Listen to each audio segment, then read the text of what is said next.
¿Qué tal, coleccionistas? Yo soy Sebas y bienvenidos a un nuevo vídeo del canal de literatura El Coleccionista de Mundos.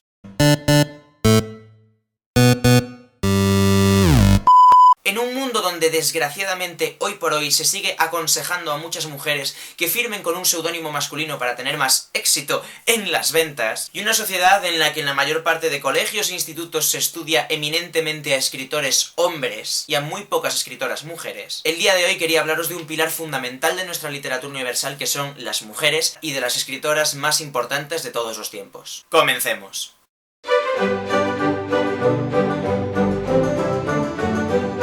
La primera escritora de la que quiero hablaros es Safo, conocida como Safo de Mitilene o Safo de Lesbos, porque vivía en Mitilene, concretamente en la isla de Lesbos. Es la poetisa del amor por excelencia. Un amor que se apodera de ti y se manifiesta en todas sus vertientes. El erotismo, los celos, el desengaño. Buscó siempre fusionar el concepto pasional con la sensualidad y la delicadeza del erotismo femenino. La única obra completa que se conserva de ella es el himno a Afrodita. En este extraordinario poema, escrito en griego arcaico, Safo le pide a la diosa Afrodita que, como su aliada, la ayude en su labor por encontrar la pasión erótica. No se suele hablar mucho de Safo, pero es una de las primeras escritoras y también es considerada una de las primeras feministas. Mary Shelley. Nació en Londres en el año 1797. Era hija del escritor William Godwin y de la escritora feminista Mary Wollstonecraft, lo cual seguramente ayudó a que se criase en un ambiente de ideas románticas e ilustradas muy avanzado para su época. Con 17 años se escapó de casa con el poeta Shelley,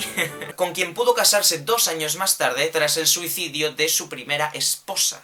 Salseo. En el año 1818, con 19 años, escribió su obra más importante, Frankenstein o El moderno Prometeo, una obra inspirada en el Prometeo de Esquilo y en El paraíso perdido de John Milton. Frankenstein es una novela de terror gótico que muestra paisajes muy sombríos, bosques, ruinas, castillos, criptas, sótanos. Algún día os hablaré de esta novela, pero por lo pronto quedaros con el nombre de Mary Shelley. Prosigamos con las hermanas Bronte, y a estas las voy a poner en un pack, aunque en realidad eran 3. Charlotte, la mayor, seguida de Emily y Anne. Eran hijas de un pastor anglicano que les impuso una infancia bastante rígida y disciplinada, y pasaron la mayor parte de su vida en Haworth. Las 3 tuvieron tendencia a la imaginación, a la ensoñación, bastante difícil de compaginar con la vida real. De hecho, Emily y Anne llegaron a crear una especie de mundo o paos imaginario, al que llamaron Gondal, creo, o el Gondal o The Gondal. Aunque hubo creación literaria por parte de las 3, las obras más destacables fueron Cumbres borrascosas de Emily y Jane Eyre de Charlotte. Jane Eyre de Charlotte Bronte,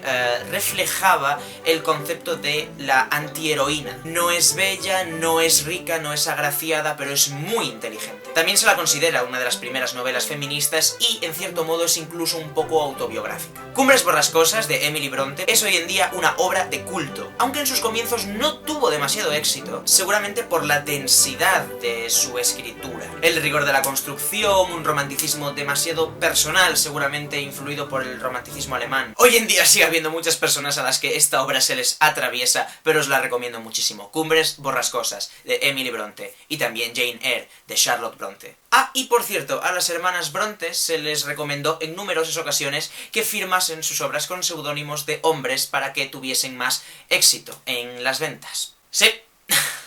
Prosigamos con Rosalía de Castro. Nacida en Santiago de Compostela en 1837. Fue una poetisa y novelista gallega que escribió tanto en gallego como en castellano, considerada como una escritora fundamental en el plano literario del siglo XIX.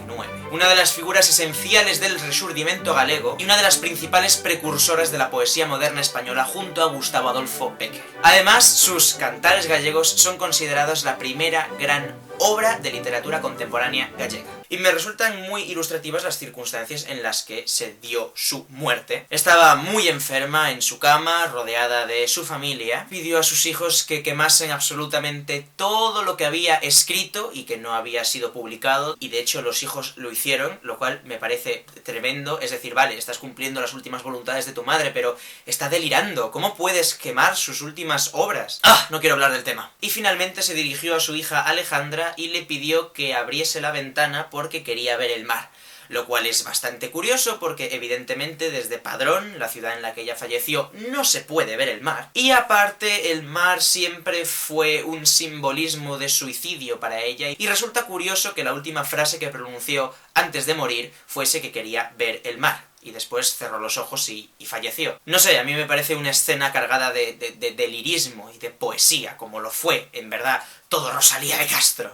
Prosigamos. Jane Austen. Nacida en 1775, fue una muy destacada novelista británica. Obras suyas como Orgullo y Prejuicio, Enma o Sentido y Sensibilidad ya forman parte de los clásicos de la literatura universal. Con Jane Austen surgió un nuevo estilo de novela. Habla de sentimientos, de impresiones, de pensamientos, de influencias hacia las otras personas. Los hechos que suceden en sus novelas son bastante irrelevantes, en verdad. Lo que se valora de sus novelas es su capacidad para recrear la sociedad del momento, y también se entrevé una función moralizadora detrás de todo ello. Aunque tardó bastante en ser considerada gran novelista, uno de los grandes empujones a su carrera fue la reseña que hizo Sir Walter Scott. Para que veáis que las reseñas sirven para algo, publicó una reseña en el New Monthly Magazine en el que hablaba maravillas de la obra de Jane Austen, y de hecho tras esta favorable reseña que le hizo, repito, Sir Walter Scott a Jane Austen, se le menciona en numerosas de sus obras posteriores. Por ejemplo, el escritor favorito de Marianne Dashwood, de Sentido y Sensibilidad, es en efecto Sir Walter Scott, y en Persuasión muchísimos personajes leerán obras de